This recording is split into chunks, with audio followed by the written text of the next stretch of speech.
Good morning, Gamecock fans. Welcome into coffee. This is JC Shurburtt. Today is Thursday, May the 8th, the year of our Lord 2025. Certainly appreciate all of you listening today. Lots to talk about, lots going on. For the 8 days into May, it gets a little slow around this time of the year. It's list season in college football. Talked a little bit about the quarterback rankings from Brad Crawford. What a difference a year makes. I think Lenore Sellers was 14th out of 16 in the SEC last season and fell to 15th for a while on that list. He's third behind Garrett Nussmeier and Arch Manning. Pretty good spot for Lenoris and Brad's rankings. Brad's the list master. Puts them out all year, cranks them out. Of course, he's a friend of the show and the morning show, and we love to talk to Brad Crawford and get his take on everything. Really good guy, a good person. I like Brad personally. I think he's an outstanding human being, and certainly respect his list. It's worthy of discussion. We had Josh Pate on JC and Morgan yesterday. Encourage everybody to go back and listen to that. It's up on this YouTube channel, also available on podcast format. JC and Morgan is a separate podcast channel, so go check it out. Rate us 5 stars. Lots of interesting stuff about the playoff and different schools. And Josh has been on the road and talking to Sarkeesian out of Texas, and certainly has a lot of great insight. Great interview. It always is with Josh, but certainly enjoyed that. And I think you would too. Like I said, it's a slow time. Congratulations to Gamecock softball in their quest for a national seed. Big win last night over Alabama at the SEC tournament in Athens, Georgia. For those that are wondering why the tournament's in Athens, just as an FYI, the SEC, unlike the men's basketball tournament's probably in Nashville to stay. Obviously, they're never going to move the championship game outside of Atlanta. Um, Baseball's always in Hoover, Alabama. Softball has gone to a sort of a rotation with campus sites. So Athens gets it. Columbia will have it eventually. And so that's kind of the rotation in that particular sport. Right now, all 16 teams in one setting. And so they're going to rotate that around. That's why it's in Athens, Georgia this year. But Ariana Rhodey with 2 home runs last night. Gamecocks win 6-2. Huge win for Ashley Chastain Woodard and her group tonight. They played number 1 ranked Texas A&M, the number 2 seed in the SEC tournament. Isn't it funny in the SEC how you'll get that sometimes? You'll get a team that's atop the national rankings, and they're like the 2 seed in the tournament, or it's kind of weird. That kind of thing. It just shows you, again, this league, we talk about it all the time, but it just shows you the strength in all sports. Congrats to the women's golf team, too. That's something we haven't mentioned on coffee. They won the Charlottesville Regional in the NCAA tournament. So they're looking good. SEC tournament champions, 4th ranked in the country, according to the women's golf polls. I know Meredith Taylor, good friend, McKellar Enterprises president and guru, Meredith Taylor, former Gamecock All-American golfers, happy about that. So shout out to that program. Golf is very competitive in the SEC, like everything else, but they kind of ran away with it in Charlottesville. So great job by the women's golf program at South Carolina. We mentioned that more and more. I have noticed, compared to about 15 years ago after we started the BigSpur.com, women's sports actually get a lot more attention and views and things like that.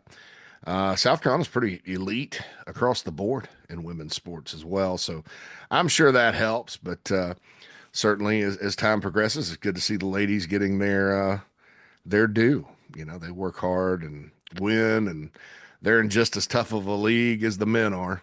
I mean, it's just as hard. It's not, there's no let up in the SEC across the board these days. Although in football this year, I don't think it probably wouldn't sadden anybody if maybe the league actually was down. I didn't think it was down last year. I don't think that, in other sports, we measure strength of conference by number of teams in the tournament and number of ranked teams and things like that. In football last year, because there wasn't a dominant team, Georgia won the league, and Georgia was really good. They weren't dominant. They lost a couple of games. Because of that, the strength of the league all of a sudden is down, according to the backward thinking by many. out there. But it wouldn't sadden me if all of a sudden some of these programs around the league had down years this year. Sometimes you need that in football, right? Sometimes you need the big boys to kind of, oh, it's not the best year. And that's when you get bitten by a South Carolina or a Missouri or an Ole Miss. And, things get kind of topsy turvy. Or Vanderbilt, dare I say.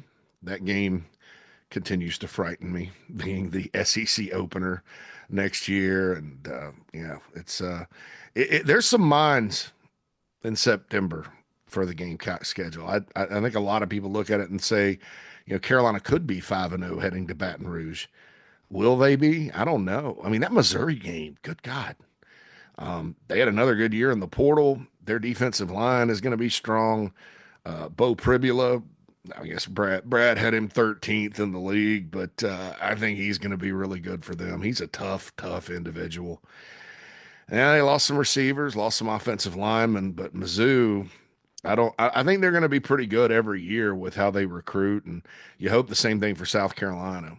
Gamecocks are a little bit different recruiting wise as far as the use of the portal than Missouri. Missouri's a little more heavy in it, but South Carolina has a better talent base to pull from, given the all important geography. I mean, when you're right here close to Atlanta and you got North Carolina, hopefully, and the Gamecocks did get some players, Donovan Darden, Brian Rowe out of North Carolina, and you can recruit the Eastern Seaboard and do what you do in Florida, and then you're good in the portal.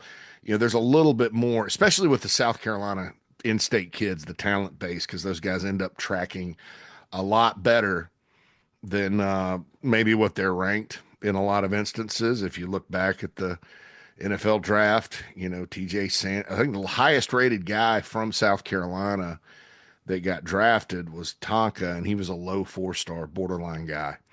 And then TJ was a 3. Nick Eamon-Warre, surprisingly enough, was a 3. And you look back through the years and other guys that have gotten drafted. I mean, there's some highly rated guys, but for every Cam Smith, there's a Darius Rush, right? There's a lot of guys that come from the state that end up making it pretty big.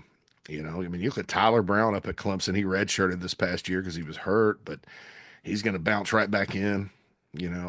So we'll see what happens. We'll see what happens moving forward. But my point about Missouri is they're going to be good every year. Carolina's got to go out there. I mean, that's a big one, and it's kind of sandwiched right there between Vandy and Kentucky. But most years when your first 3 games are Vandy, Missouri, Kentucky, and 2 of them are at home, you got a chance at a good start because you're not. I mean, last year, what were the first couple of conference games? It was Alabama. I mean, so what was it? LA. Oh, it's Kentucky, and they won that one, and then LSU, Bama, and Ole Miss. Not easy, But we'll see what happens. We're going to talk a lot about the football schedule moving forward. Interesting news yesterday on the Rahsul Faison situation. I want to clarify some things and talk through it a little bit because I put something up on I got a couple of texts yesterday because fans in general, I think these days, and I'm the same way. Look, I'm not coming down on anybody, and it's when we talk about men's sports in South Carolina, it's been just a parade of disappointment for a while, including getting upset in the bowl game, quite frankly. I mean, that's disappointing. There's no other way to spin it. I don't think the football program coaches and players would tell you it was not disappointing to lose that football game. A lot happened in it. The ingredients for an upset were right there. Just a lot that went into it. Everything from how Illinois chose to play, the game plan, to execution issues, stalling, not coming away with points, to the Brett Bielema, Shane Beamer thing, to Nick Eamon-Warre opting out at halftime. I mean, there was a lot that went on. Plus, you had a new play caller that was trying to piece together an offense in 2 weeks, trying to call something he wasn't all that familiar with. Although I didn't think the play calling was bad in the game at all, so don't get that twisted. But it, just all the ingredients were there for an upset, and they got upset. You get upset sometimes. But, if you think about the actual time that's passed, yes, that was the next game after Clemson. And yes, Carolina won 6 out of 7 down the stretch and looked good doing it. But everybody waited a month to get beat by Illinois. And you have basketball and what happened there. And then you have baseball and what happened there. And baseball's always kind of been, if football and basketball don't have such great years, we've always been able to look forward to baseball, right? Well, it's not looking forward to it. I mean, it's. By the way, they play tonight at 7 at Auburn on ESPN2.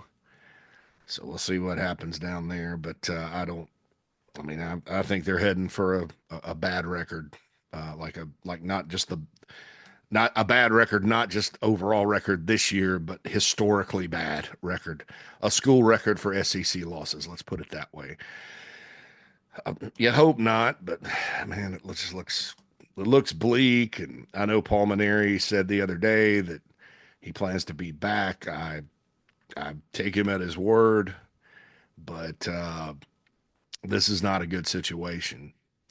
And so we'll see if it can become a good situation in the off season, regardless of what ends up happening with baseball. Didn't mean to get sidetracked with baseball there, but I forgot to mention they were playing tonight. So Rahsul Faison, I mentioned Darren Heitner, who is one of the very best NCAA, NIL litigators. He does NIL contracts, deals with collectives, agents, the NCAA. He is on top of this. He testified before Congress. I've known who he is for a long time. For some reason, I was following him on social media. He back when the 24/7 sports days when I was doing national recruiting, he followed me and stuff. And so that's kind of the extent of how I know him. When I had Carolina Rise, NIL wise, I'd communicate with him every now and then, but he is outstanding. This is like, oh gosh, I may date myself here. This is like Johnny Cochran, the O.J. Simpson. This is a star lawyer. This is the best you can do. He helped Miles Studi, the basketball player at Carolina, get his extra year, and now he's helping Rahsul. But what I said was, because I got some texts because fans were kind of beating up on the coaching staff about why didn't you do this sooner, all this stuff. Well, first and foremost, the coaching, Rahsul has to retain counsel himself. That's number one. Everybody's got to kind of understand here. It's not the University of South Carolina suing. Now, look, we've seen other lawsuits, and Tennessee got behind Nico, and South Carolina's behind Rahsul. I mean, don't get me wrong, but first and foremost, let's be clear that this guy is representing Rahsul. He's not representing South Carolina in this. It's an individual decision. Now he's helping helps South Carolina, obviously, because Rahsul Faison's a good player. But this was all kind of part of the plan. I know Shane Beamer expressed some frustration, and by God, when you sit there and you're trying to get an answer, and they keep asking for documentation, and you give it to them, and they need documentation from other schools, and you keep going back and forth, and it's like, okay, okay, okay. And as the NCAA does, they're on their own timetable, and it's ridiculous. It's insane how it's like it's worse than the DMV. And I think the problem is, and the disconnect there is, they preach a lot at the NCAA about having student athletes' best interest at heart. Their whole defense for for not having NIL was we're worried that the corporations, and we don't want them hurting the players. And the famous line from the lawsuit is that the opposing attorney that was suing them just put up, after they put up a picture from the Final Four, and it had Nissan or some big brand all behind it. And you're like, well, it just doesn't make any sense. And I've said for a long time, the NCAA is not a sports organization. It's a academic bureaucracy run by academics. And I think that a lot of times, you do have, people that are making decisions that don't really understand sports. I mean, that's just part of it. That's why the Power Four is, getting some autonomy. I guess now it's not autonomy. They're floating around a plan where their votes just count more, and I don't know how that's going to work out. I mean, let's just call it what it is, because eventually what's going to happen is the power conferences are going to say, I'm done with this. I am done with this. You folks, it's being in the NCAA is voluntary. You can set up a whole new whatever. And, obviously, I like the NCAA basketball tournament and baseball tournament and the fact they include littler, the non-power schools. I think that, football would, if you break off, football is going to drive everything. I like other sports too. I love football, but I like other sports. But that's what's going to happen if they continue to operate the way they do. And it's stupid. It's some of the things they do, like this whole notion of roster limits and with the house settlement. Just mostly they're walk-ons, and what they're doing is the money, and the money they were like, well, it costs $20,000 to $50,000 a year to have a walk-on. Well, so it's a drop in the bucket. If you look at the money coming in, I mean, I get it, but I mean, even Michigan Ward, our guy Ward Manuel was like, let them stay. What it is other sports. They've cut the roster limits in other sports that a lot of them are non-scholarship, and because they just don't want to pay for that many cross-country runners or whatever. And I think that's a little tricky. So now they're making it. They're like, well, voluntarily they can keep them. It's not against the rules, hoping that the judge will accept that. I don't know, man. They baffle me. Back to Faison. So they go back and forth and back and forth and back and forth with Shane Beamer and the coaching staff and compliance, and they're providing documentation and appealing and all that. And no answer, no answer, no answer, no answer. And the semester's ended. I mean, this has been one full semester. This should not be taking this long. And with Miles Studi, quite frankly, with a health issue, it should have been cut and dry. And so Darren Heitner, the attorney that Rahsul has retained, pushed that along, and I'm sure he'll help push it along with Rahsul. And, I think that's when you're talking about the outcome, which is what should matter to people. I mean, I'm happy fans pay attention to the process. I understand some of these decisions with the NCAA have not necessarily worked out in Carolina's favor. I do want to mention the Jalen Brooks situation a few years ago in 2020 was fundamentally different. Jalen at this point in 2020 was at Tarleton State. He had not, that was you're kind of late to the party with what he did, and he finally got eligible by the LSU game. I think that was game 5. And then that game was a disaster, and three games later, Will Muschamp was out. So, but Jalen ended up having a good career. Going to 2022, he ended up having a solid career still with the Dallas Cowboys. So it all worked out eventually. But that season, if you'd have had Jalen Brooks ready to go from game 1, and he'd gotten some games under his feet, who knows if the offense would have had a little bit more of a passing game, because that year you had just Shi Smith and Nick Muse, and Xavier Legette got hurt. And I mean, it just, what quarterback situation. I mean, it was passing game wise, it was bad that season, but you could have used it. But this is not similar to that. This wouldn't even be an issue.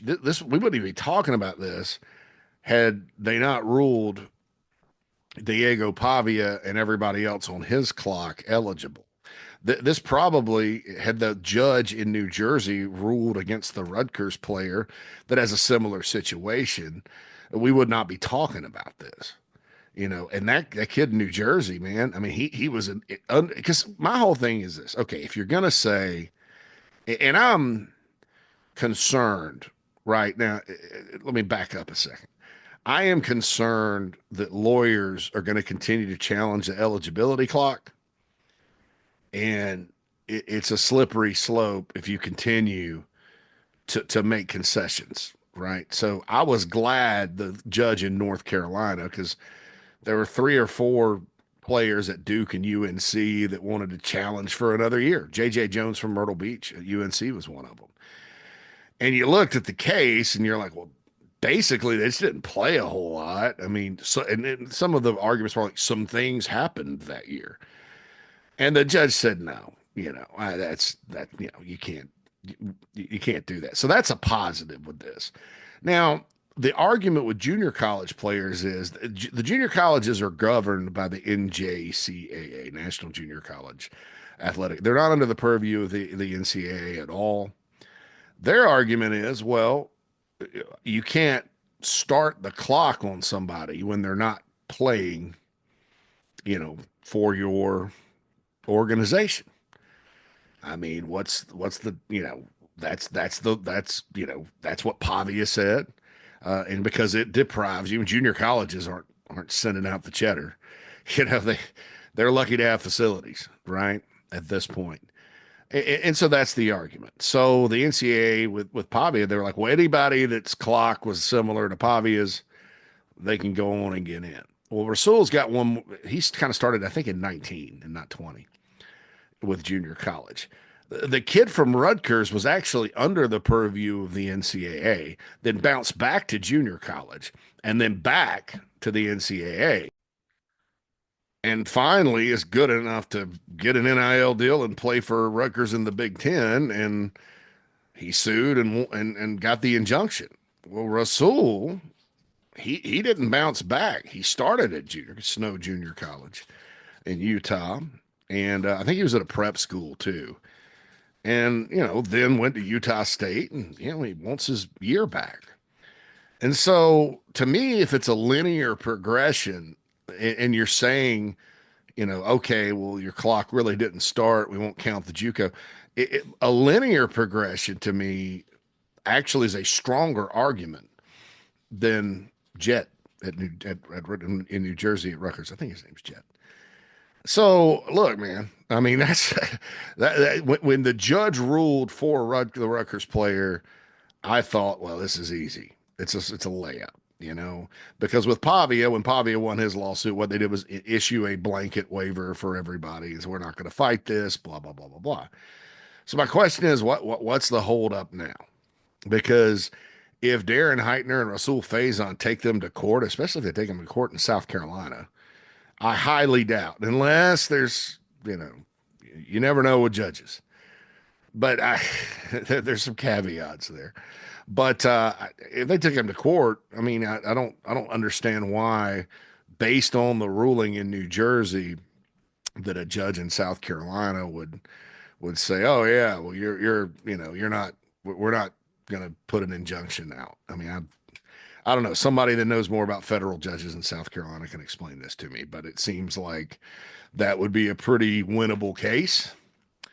And so we'll see. We'll see what happens. I mean, Rasul's been practicing. It's not like, oh, you're not eligible, so you can't participate. He's been participating. And I think that this is 100% the NCAA dragging its feet. So folks that are a little upset or wondering why they just now got a lawyer, and look, be patient. I mean, I understand even Shane Beamer is not, is running out of patience with this situation. But be patient in the sense that you're not firing off emotional complaints to the coaching staff about why this hadn't been done. It's a process, right? It's a process. And Rasul has not been, let me just be clear about this too. Faison has not been denied. There's been no decision. So it's not like they waited around and said, oh, well, we'll wait till they deny him and then we'll go, Rasul will encourage him or whatever. Rasul can go get an attorney. And no, this is, hey, look, you're taking too long to do this. We need some resolution here. Summer practices and workouts are starting. We need to talk about this. And then you go to litigation. If the answer is still no, which if they say no, I mean, look, direct your ire toward the folks in Indianapolis. They're the ones that have screwed all this up. Honest to God, if they'd have used a little common sense, we probably, we'd probably still have the transfer portal, but we wouldn't have the money and all that, players getting bought and all these agents and things like that that are out there that many of them are not Darren Heitner. They're who knows who they are. Basically assigning a false value to average players and gutting rosters and ruining opportunity to develop in the process for their clients. We wouldn't have that. This whole thing started with the Ed O'Bannon case and the video game. And the basketball video game wasn't even as good as the football video game, right? And instead of saying, yeah, these guys, they're using their name, image, and likeness, and let's give them a little money for that. It's okay. And how much was it? $500 to $600. Now it's gone up to what, 1,300 pocket change compared to what's getting paid out now. So, all I had to do was say, yeah, it's good. And yeah, Ohio State player, you can have a cooking channel on YouTube and, make revenue off YouTube. Trust me, man, YouTube revenue, you have to have a ton of views, to make. I mean, you're not you're talking about pennies. Yeah, you can have a camp in your hometown and get paid for your time. Yeah, you can do if you sign autographs, you should get some money for it. All the things that are the basics of NIL. Yeah, you could be in a commercial. They said no. No, and they fought it tooth and nail. And then they fought the Alston case, right? And they didn't go to the Supreme Court for NIL, by the way. It went for the Alston case, which was about academic expenses that every other student can receive. They fought that to the Supreme Court and got shot down and warned 9-0. That doesn't happen in our country a lot. 9-0 with the Supreme Court. And so they're the ones to blame for the issues they are now trying to solve. And honestly, I think with the House settlement, I've said before, it's the deal of a lifetime. I don't need to repeat that. So Gamecock fans, that are out there that are kind of wondering, here on May the 8th, well, this should have been done. It really shouldn't have. I mean, they went through the proper channels and now they need some help to push it along. And Darren Heitner, because there's also some questions about why do they use South Carolina's got a great law school. Why didn't they use one of the hundreds of attorneys in South Carolina? It's because they went and got the best guy, for the job. I mean, this is the guy with expertise in the field. I mean, and that's, if you want him eligible, you'd probably want that, whether or not he lives in Florida or Kalamazoo, Michigan. I would think that would be, what's important is that he gets eligible. And Rahsul Faison's been, he's traveled a long journey to get here. I think he does deserve the year. And I'd say that if he was playing for Clemson. Just knowing the background and the story, that guy, finally got to the point where, financially, Utah State's probably not real big on NIL. Financially, he can make a little money, play in the SEC, and then that could lead to a career. Because again, it's on the job training can lead to a career at the next level. I mean, this is an opportunity. NCAA is supposed to be about opportunity. College is supposed to be about opportunity, but they tend to want to err on the side of no. They love saying no up there. And I think it's a power play at this point right now.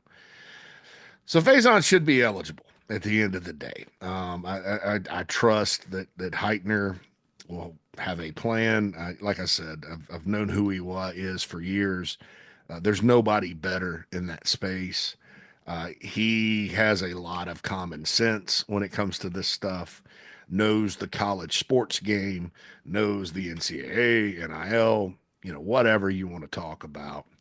And he's a good guy too. I mean, he's not like there are a lot of individuals in the space that aren't, you're a little worried about him. So, but Darren Heitner is one of the good ones.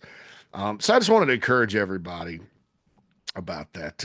Just like I said, I got a text yesterday. It's like, why are the fans exploding on the coaching staff? I'm like, well, probably because baseball and basketball have been disappointing, and And probably because Faison's an important piece to the puzzle on offense next year. I love the other running backs. I don't think the season's over if something nut job level happens and Faison can't go, or he, God forbid, there's an injury. I like the backups. I thought Matthew Fuller came along really well in the spring. I think he's going to be good. I've always loved Jawarn Howell. Oscar Attaway returns with experience. The issue is going to be, and probably why Beamer was talking about, well, now we've been through the portal window and not added anybody. Probably what, I don't necessarily think he was talking about we're doomed, but when you only have three, what if two get hurt? You got one and then a walk on backing up. And that's happened around here before at running back. By the end of 2023, Mario Anderson was the only one semi healthy. I mean, yeah, I, you know, so there you go. I mean, I think that you need numbers in that room. Ideally, you have five. Would they move Jaquel Hallman back? I don't know. Jaquel Hallman's playing pretty well on defense right now as a true freshman. I mean, the secondary has got a lot of depth, a lot of good players, but this staff doesn't tend to want to move guys if they can avoid it. But I think Faison's going to be fine. I mean, I'm even more. I mean, once the Rutgers thing happened, just like everybody, I get nervous. I'm like, oh God, what's the NCAA thinking on this? Are they going to take a moral and principled stand? And, well, we're not going to do this, which is grossly unfair. But once the New Jersey situation got resolved, I was like, well, if I were the NCAA, I would look at that as way more out of bounds, considering that guy's clock started with the NCAA than Rahsul, who started at a junior college and then came, forward with it. So who knows? In a world where Nick Pringle is still eligible, and I think he's on school number 5 or 6 at Arkansas, I don't know why Rahsul Faison would not be pretty cut and dry. But with lawyer Darren Heitner, I think they're in good shape. But I just wanted to kind of break all that down for you guys. I know it's complicated. I know it's the last thing. I mean, I'm kind of ready to just talk football, but this is what's going on right now. And Faison's an important part. I thought he had a really good spring, kind of leader in the clubhouse for starting running back. He's explosive, good vision, everything they wanted. Plus, he's up about 20 pounds and hadn't lost any speed and all that good stuff. So, the season's not over like I said, if the unthinkable happens, but an asteroid could also hit Earth. Yeah, I'm going to be stunned if this turns out anyway, but good for Carolina.